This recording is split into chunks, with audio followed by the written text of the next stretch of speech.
지휘자 김준호 지사님이 오늘 걱정을 많이 하셨던 것 같은데 뭐 걱정 안 하실 정도로 확실히 실전에 강하신 우리 찬양대 은혜 받았습니다. 찬양 들으면서 생각한 것이 12월 25일 날에 저희가 8시 예배하고 10시 예배 두 번만 하려고 하거든요. 그래서 갑자기 숙제를 드리면 어떻게 할지는 모르겠지만은 뭐 정 안 되면 이 곡으로 하나 더 해서 한 두 곡이나 세 곡 정도 그날은 갑자기 숙제 들어갑니다. 그래서 해주시면 참 좋을 것 같다라는 생각이 들었어요. 그래서 가능하시면은 좀 해주셨으면 하는 생각입니다. 그리고 오늘 저는 못 보던 분이 왔다 갔다 해요. 그래서 찬양대에 새로운 분이 오셨나 했더니 오늘 반주자분이 오늘 다른 분이 오셔서 감사합니다. 소개해 주셔서 감사하고요. 오늘 제가 밖에 오늘 진짜 추운 날이에요. 와, 아침에 올 때는 아예 뭐 이 정도쯤이야. 바람이 안 불으니까 어제보다는 좀 덜 춥다라는 생각이 들더라고요. 그래서 오늘 요 앞에서 이제 인사하면서 그걸 갖고서 이제 듣고서 이제 악수를 하고 하는데 나름 또 실험을 해봤어요. 손에 들고 있는 것과 주머니에 넣는 것과 그리고 볼에 대는 것과 그리고 귀에 대는 것과 어느 게 제일 따뜻할까요? 어떻게 하셔요? 이상하더라고요. 이렇게 손에 들고 있는 것보다도 귀에로 귀 대고 있는 것이 제일 따뜻해요. 한번 해보세요. 나중에 시간 되시면. 이 몸의 작은 부분이 이렇게 조금만 따뜻해도 뭔가 몸에 뭐라고 할까요? 버틴다고 할까요? 견딘다고 할까요? 그런 것이 있는 것처럼 우리의 인생에서도 많은 부분이 있지만 예수님이 그 작은 부분에 있는 것으로 인해서 뭔가 우리의 삶도 괜찮지 않을까라는 생각을 해봅니다. 꼭 목사는 뭐를 해도 그렇게 또 연결을 시켜요. 오늘은 성탄설교 두 번째 시간으로 오늘 마리아와 요셉에 대해서 오늘 본문 말씀에서 우리는 마리아에게 천사가 나타나서 수태고지를 알린 사건을 읽었습니다. 가브리엘 천사는 처녀 마리아에게 나타나서 마리아가 성령으로 잉태될 것을 알립니다. 그래서 마리아는 좀 놀라기는 해요. 그 말을 듣고 놀라 이런 인사가 어찌함인가 생각하며 그러고서 그냥 쑥 지나가는데 별일 아닌 것처럼 넘어가요. 여러분, 어린 처녀에게 지금 사실상 우리가 마리아의 나이를 생각해 보면 20대가 안 됐을 것이다 라고 다들 추측을 합니다. 10대. 마리아가 이르되 주의 여종이오니 말씀대로 내게 이루어지이다 하매 천사가 떠나가니라. 여러분, 주의 말씀대로 이루어지기다 말하기 쉬워요? 이 쉬운 것 같아요. 우리는 그냥 쑥 읽고 넘어갑니다. 그런데 정작 자 그러면 나 같으면 그렇게 할 수 있겠다라고 하시는 분, 아니면 뭐 여러분은 못한다 하더라도 여러분 딸이 만약에 이런 상황인데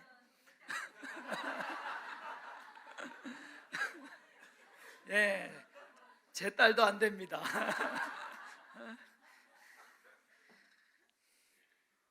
마리아는 천사를 그래도 만났으니까, 눈앞에서 만났으니까 그럴 수 있다라는 생각을 해볼 수도 있습니다. 그런데 그런 반면에 요셉을 한번 보겠습니다.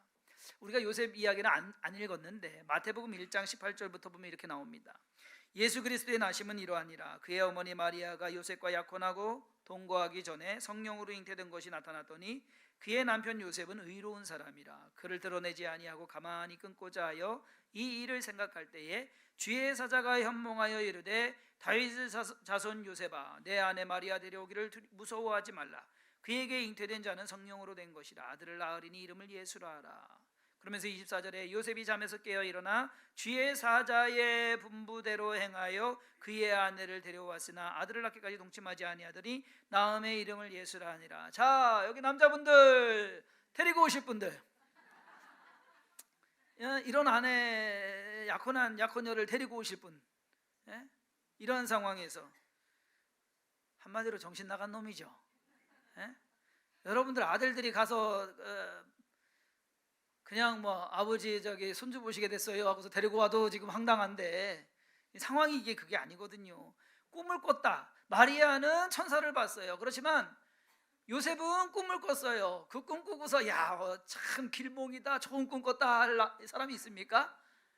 악몽 중에 악몽, 이런 악몽도 없을 겁니다. 그렇죠. 그런데 마리아와 요셉, 이상하게 둘이 똑같습니다. 그 멍청한 일을 해냅니다. 참 어리석은 일이고 말도 안 되는 일이고 이해도 안 되는 일인데 그 일을 합니다.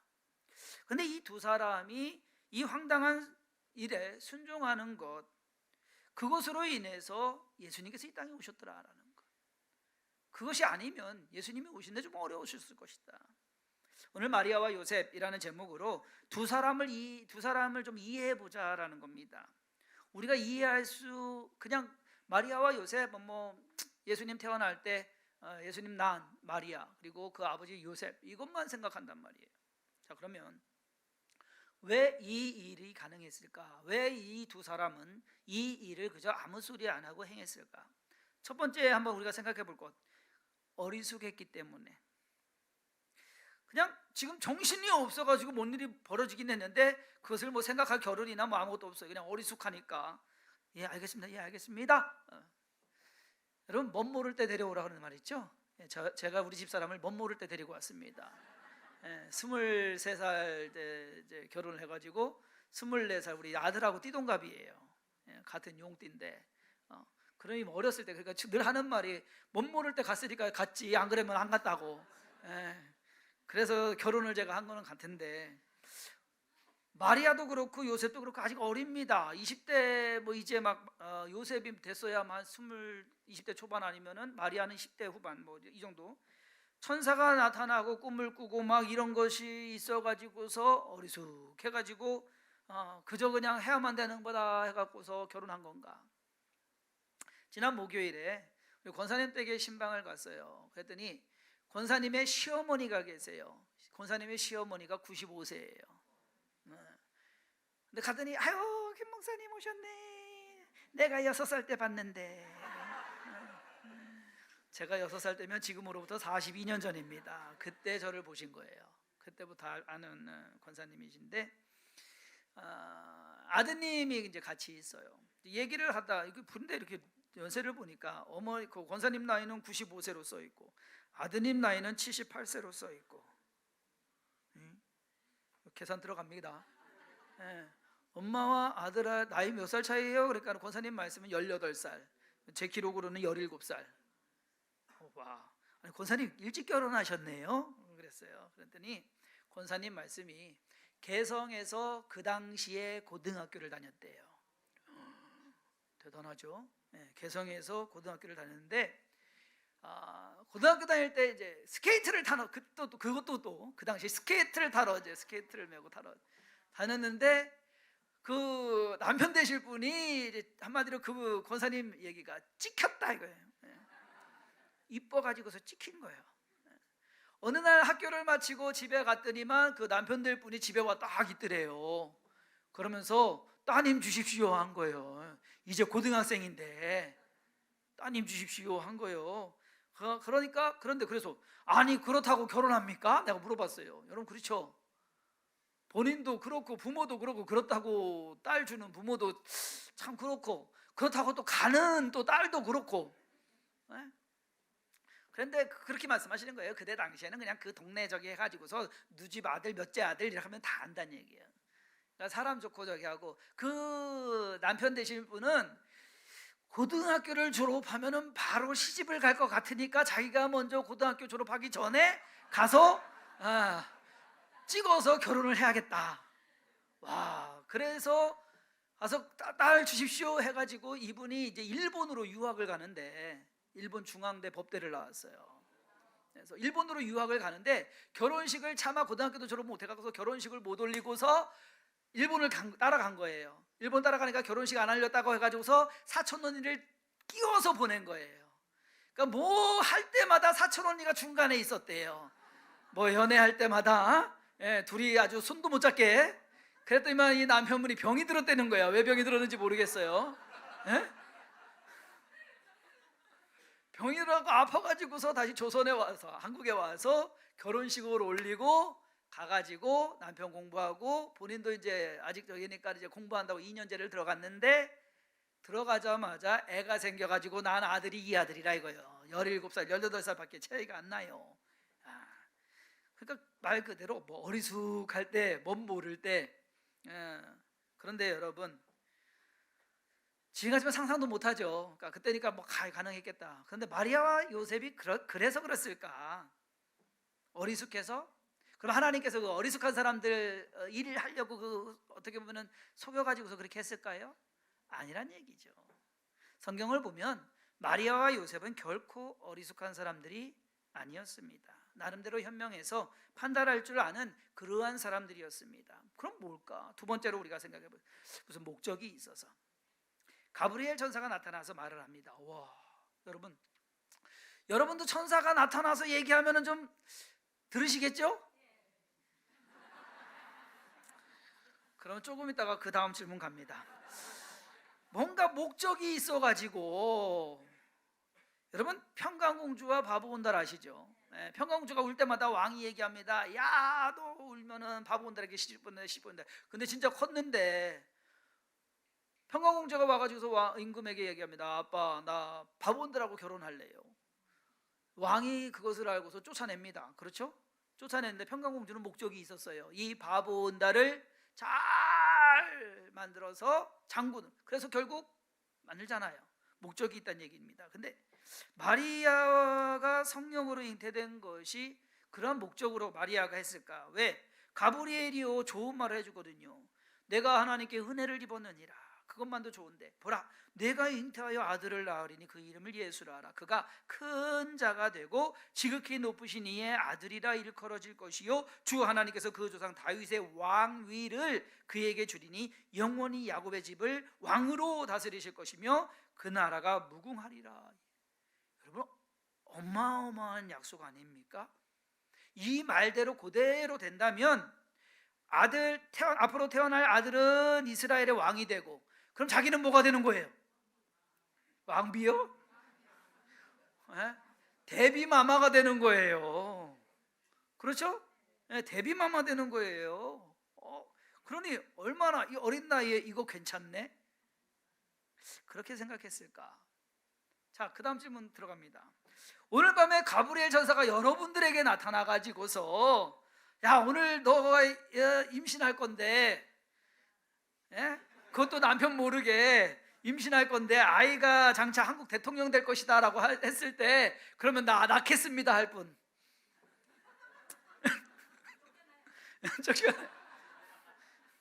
일부 예배 때는 한 분 계셨어요. 그것도 남편이 버젓이 눈 뜨고 옆에 살아있는데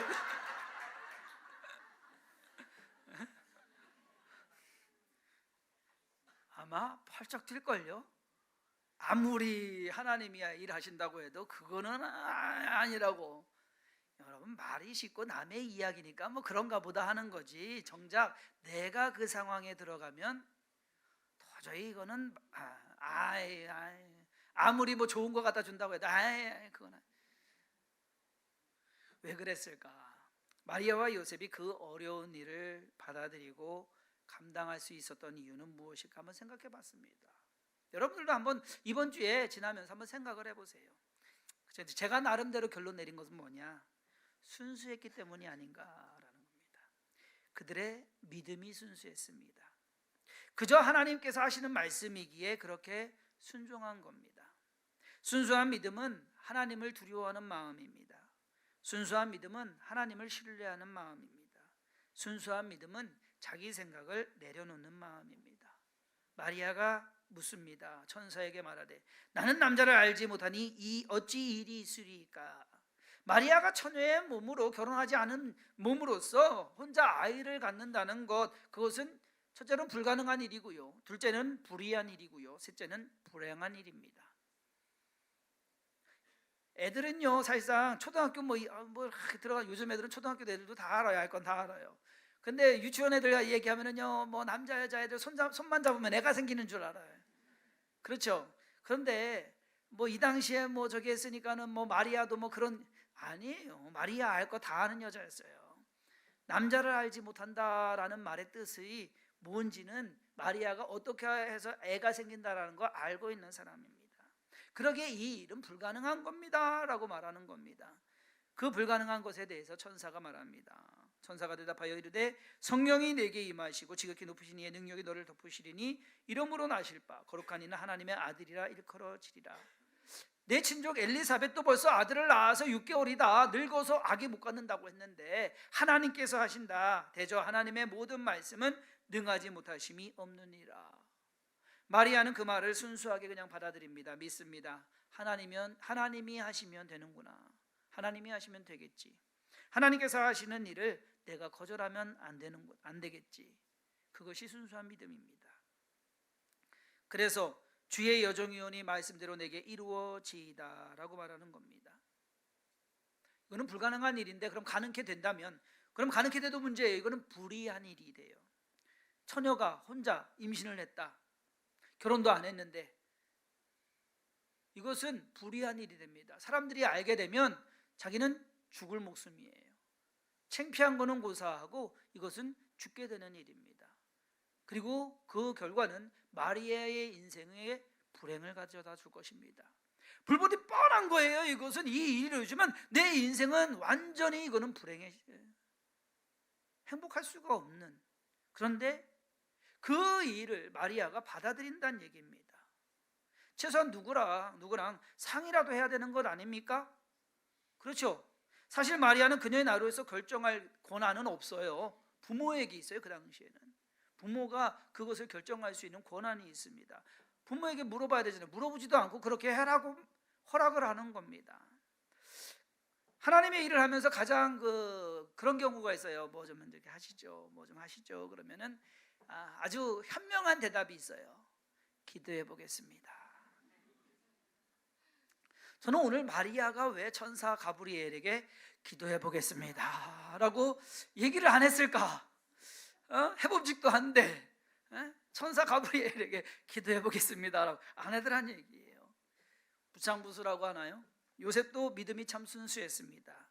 오히려 마리아보다 더 큰 믿음이 아닐까, 더 큰 믿음만큼 더 큰 마음, 아량이 있었다라고 하는 것.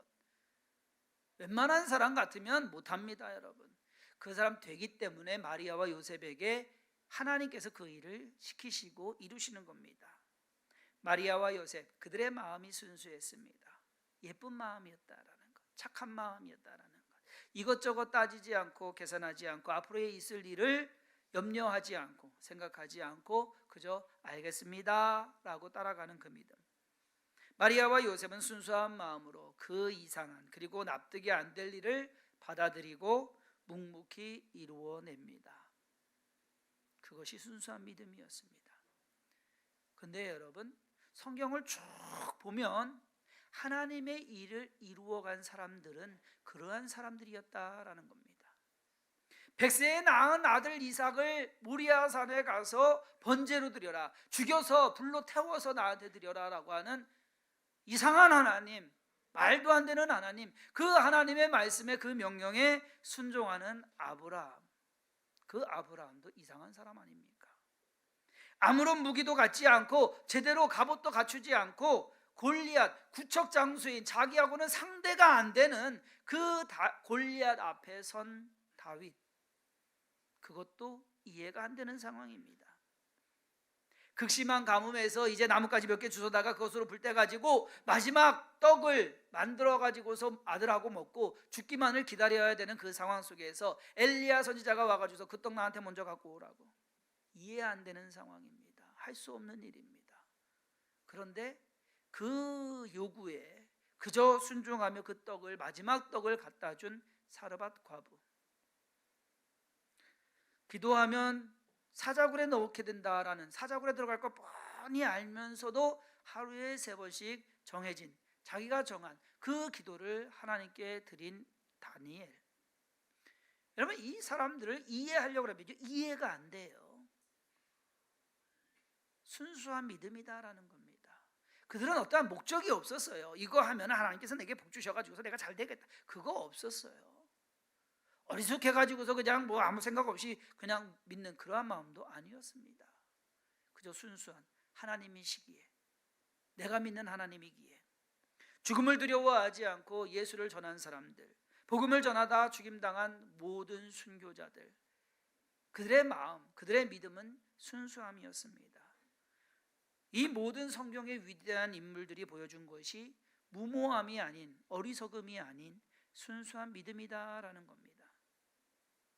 생각지도 않았던, 아니 상상하지도 못했던 일이 자신들에게 주어졌음에도 불구하고 겸손히 그리고 묵묵히 순종함으로 하나님의 일을 이룬 마리아와 요셉, 이 두 사람의 그 헌신은 믿음의 조상이 된 아브라함보다도, 이스라엘의 왕이 된 다윗보다도, 하늘에서 불을 내린 엘리야보다도, 사자굴에서 살아난 다니엘보다도, 어쩌면 온 인류에게 더 큰 복을 주고 구원을 준 예수 그리스도의 탄생에 쓰임받는 더 값진 그러한 일을 이루어냈다라는 것.